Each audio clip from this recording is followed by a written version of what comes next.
MP board के class 10th के सभी विद्यार्थी, आज हम आपका सेट बी गणित का पेपर का पूरा सॉल्यूशन देखने वाले हैं। ठीक है, सामाजिक विज्ञान का जो पेपर है थोड़ा सा आउट ऑफ सिलेबस चला गया था, लेकिन ये मैथ्स का पेपर 100% रियल गारंटी के साथ यही पेपर आपका आने वाला है। ठीक है, जो बच्चे थोड़ी सी मेहनत कर लेंगे वहां 75 से 75 नंबर प्राप्त कर सकते हैं। ठीक है, चलिए तो स्टार्ट करते हैं, सारा सॉल्यूशन दूंगा।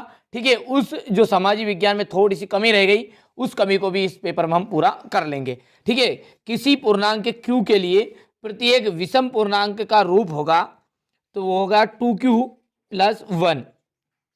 द्विघात बहुपद में बहुपद की घात होगी, तो बहुपद की घात कितनी होती है? तो बहुपद नाम क्या है? बहुपद द्विघात, तो द्विघात यानी दो घात वाला। ठीक है, जब a1/a2 equal b1/b2 but is not equal to c1/c2, तो निकाय का a1x, तो यहां पर हल कौन सा होगा? तो जब ऐसी स्थिति होती ना, तो जब निकाय का कोई भी हल नहीं होता, तो यहां पर बा एकदम राइट रहेगा, कोई भी हल नहीं है। बिंदु a0, 23 तक का पूरा सॉल्यूशन दूंगा नोट्स के साथ। ठीक है, तो a0,6 एवं b0,-2 के बीच की दूरी क्या है? तो इसके बीच की दूरी रहेगी आपकी 8। ये दूरी सूत्र का फॉर्मूला लगाकर आप कंप्लीट कर सकते हैं। ठीक है, समय बहुत कम है। यदि एक बिंदु, ठीक है, यहां पर इसका जो पांचवा है, ये पांचवे का आंसर आपका रहेगा 50 डिग्री। चलिए छठा देख लीजिए, यहां पर छठे का आ जाएगा माध्यक।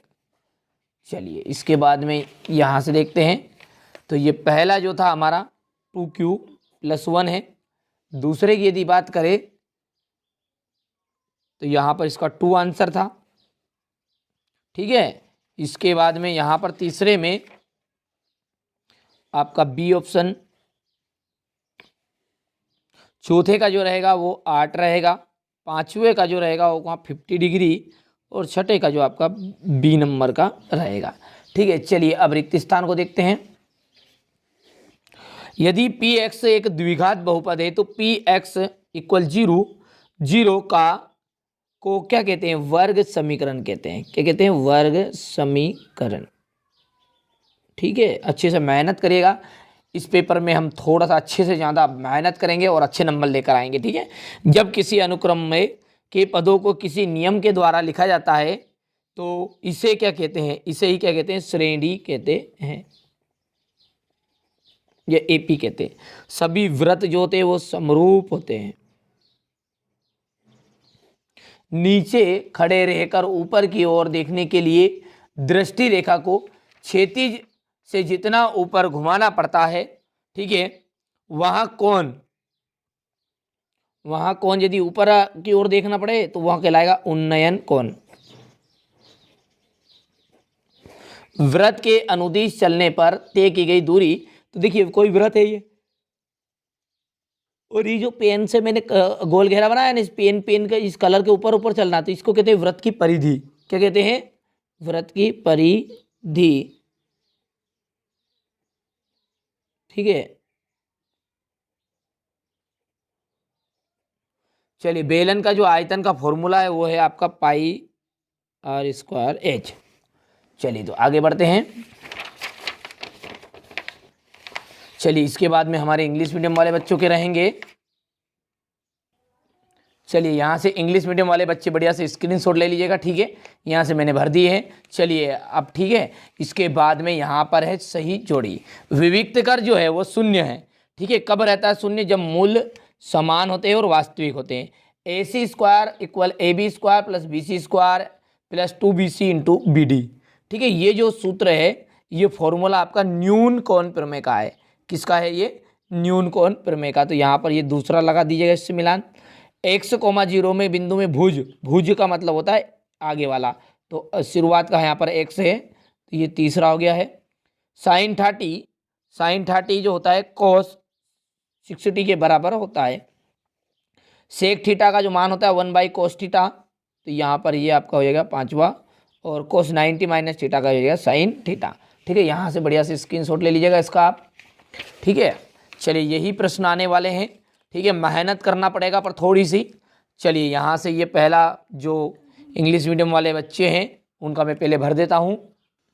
चलिए तो यहाँ से बढ़िया से स्क्रीनशॉट ले लीजिए। अब है एक वाक्य में उत्तर, ठीक है। एक वाक्य में उत्तर क्या है, द्विघात समीकरण ax² + bx + c, ठीक है, के विविक्तकर ज्ञात करने का जो फॉर्मूला है वो बताना है। तो इसके विविक्तकर ज्ञात करने का जो सूत्र है वो सूत्र आपका विविक्तकर का होता है d = b² - 4ac। चलिए ये समांतर श्रेणी है या नहीं, क्योंकि इसके सार्वंतर क्या है, समान नहीं है, तो ये आपकी नहीं है।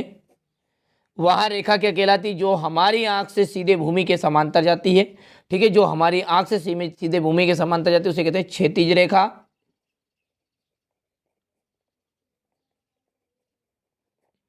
ठीक है।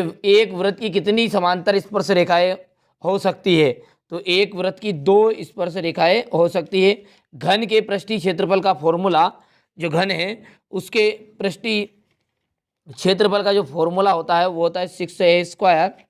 और एक असंभव घटना की प्रायिकता हमेशा कैसी होती है, 0 होती है। ठीक है, यहाँ से कंप्लीट कर लिया आपने। ठीक है, यहाँ से स्क्रीनशॉट के माध्यम से आप इसे कंप्लीट करिएगा जरूर। ठीक है, यहाँ से हमारे इंग्लिश मीडियम वाले बच्चे पहले से भर दिए हैं। चलिए इसके बाद में ये अब है सत्य और असत्य। प्रत्येक प्राकृत संख्या पूर्ण संख्या होती है। ठीक है, हर एक प्राकृत संख्या जो होती है पूर्ण संख्या होती है। बिल्कुल एकदम राइट बात है, क्योंकि एक से लगाकर सारी गिनतियां हमारी पूर्ण संख्या में आ जाती है। तो ये बिल्कुल आपकी सत्य हो गया है। समांतर श्रेणी में के पद सदैव बढ़ते क्रम में नहीं, कभी कभी घटते क्रम में भी रहते हैं। जैसे एक एग्जाम्पल के द्वारा इसे हम अच्छे समझ लेते हैं। यहाँ से एग्जाम्पल के द्वारा समझते हैं। देखिए जैसे -2 है, ठीक है, -1 है, 0 है, +1 है, 2 है, ये भी एक समांतर श्रेणी है, लेकिन ये क्या है, बढ़ता क्रम नहीं है। ठीक है, समकोण त्रिभुज में कर्ण जो होती है वो सबसे बड़ी भुजा होती है। तो कर्ण बिल्कुल एकदम राइट बात है, ये आपका सत्य हो गया है। और इसका यदि फॉर्मूले से आप निकालोगे तो इसकी जो बीच की दूरी है वो क्या 5 इकाई है। ठीक है, चौथा है, तो ये बिल्कुल एकदम आपका सत्य रहेगा। त्रिज्या r वाले वृत्त की परिधि, r त्रिज्या है, उस वृत्त की जो परिधि है 2πr है, तो ये आपकी, ठीक है, πr इस पांचवा जो बिल्कुल ये भी आपका बिल्कुल सत्य रहेगा। और छठा जो है, किसी घटना की प्रायिकता ऋणात्मक नहीं हो सकती, ये ऋणात्मक कभी भी नहीं हो सकती, पर ये बोल रहा हो सकती है, तो ये बात आपकी असत्य रहेगी। ठीक है, ये पांचवा सत्य है। ठीक है, चलिए इसके बाद में यहाँ पहला आप टिक कर लगा लीजिए, ट्रू। दूसरा आपका फॉल्स, तीसरा ट्रू, ठीक है, चौथा भी ट्रू रहेगा, पांचवा आपका, ठीक है, ये ट्रू रहेगा, और छठा आपका बिल्कुल यहाँ पर गलत रहेगा। चलिए यहाँ से प्रश्न देख लीजिए, इसका एक साथ में सॉल्यूशन आपको दूंगा। यहाँ पर 5005 को अभाज्य गुणनफलों के गुणनफल के रूप में व्यक्त करिए। 26 और 91 को के अभाज्य गुणनफल विधि द्वारा एचसीएफ और एलसीएम ज्ञात करना है। ठीक है, चलिए इसके बाद में यहाँ से बिल्कुल आपको अच्छे नंबर से पास होना है, तो ये पेपर को आप एक बार जरूर लगा कर देखिएगा। ठीक है, तो यहाँ से देख लीजिए, यही प्रश्न आने वाले हैं, एकदम असली पेपर यहाँ पर मैं आपकी बार आपको बता रहा हूँ। ठीक है, बच्चे बार बार कमेंट कर रहे थे कि एकदम असली पेपर बताओ जो जिसमें से 75 में से 75 नंबर आए। ठीक है, तो यहाँ पर आपका वही पेपर लेकर आया हूँ। ठीक है, थोड़ी सी रिक्सबाजी है, लेकिन यहाँ रिक्सबाजी में आपके हित के लिए उठाने के लिए तैयार हूँ। ठीक है, ये क्वेश्चन नंबर 12 है, ये क्वेश्चन नंबर 13, सारे क्वेश्चनों का स्क्रीनशॉट लीजिए तुरंत ही। ठीक है, ये रहा आपका क्वेश्चन नंबर 13 का, अथवा ये 14, ये आपका क्वेश्चन नंबर 15 है, ये क्वेश्चन 16,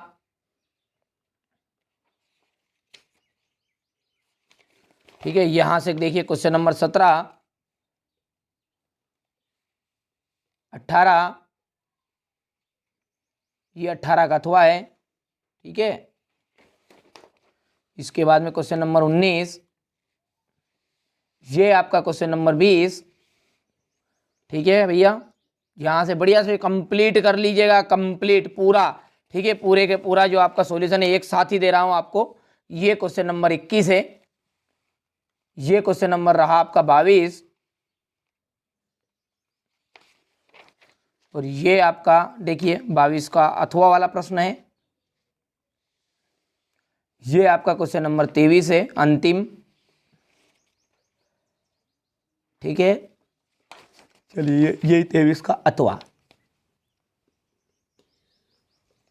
चलिए ये तो मैंने आपको पूरा पेपर बता दिया यहाँ पर सेट बी का। ठीक है, चलिए इसके सॉल्यूशन को अच्छे से समझ लेते हैं। ये सेट बी का जो क्वेश्चन नंबर 6 उसका सॉल्यूशन देख लीजिए बढ़िया से। ये इसका अथवा हो गया है। ठीक है, थोड़ा छोटा कर दूं ताकि एक ही स्क्रीनशॉट में काम हो जाएगा। ठीक है, थोड़ा सा कठिनाई तो होती है मैथ्स में, थोड़ा सा लंबा रहता है क्वेश्चन। यहाँ पर क्वेश्चन नंबर 7 है। ये क्वेश्चन नंबर 7 का अथवा वाला है। क्वेश्चन नंबर 8, यहाँ से देखिए क्वेश्चन नंबर 9,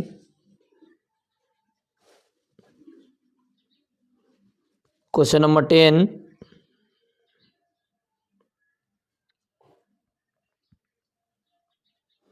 क्वेश्चन नंबर 11, यहाँ से देखिए question number 12,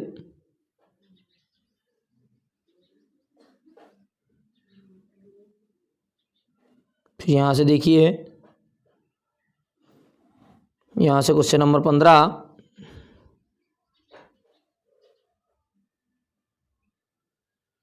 question number 16, question 17, ये रहा आपका क्वेश्चन नंबर 18। ठीक है, समाजी विज्ञान की तरह देखिए बहुत सारे बच्चे फर्जी पेपर समझकर इस पेपर में घाटा मत खा लीजिएगा। ठीक है, वो तो आउट चला गया था थोड़ा सा, इसलिए ठीक है थोड़ा सा नंबर कम दिलाएगा आपको। लेकिन मैथ्स का पेपर को फर्जी मत समझिए, एकदम असली पेपर यहाँ पर बता रहा हूँ। ठीक है, अब आगे आपकी मर्जी है, करे या ना करे। ठीक है, वो तो सबका अपना अपना मत है, आपका विचार अलग हो सकता है, मेरा विचार अलग हो सकता है। इसका मतलब ये थोड़ी यार ठीक है कि मैं इंसान ही गलत हूँ। ठीक है, यहाँ पर देख लीजिएगा अब की बार मैथ्स का 100% फंसेगा पूरा का पूरा ही। यहाँ पर देखिए क्वेश्चन नंबर 22,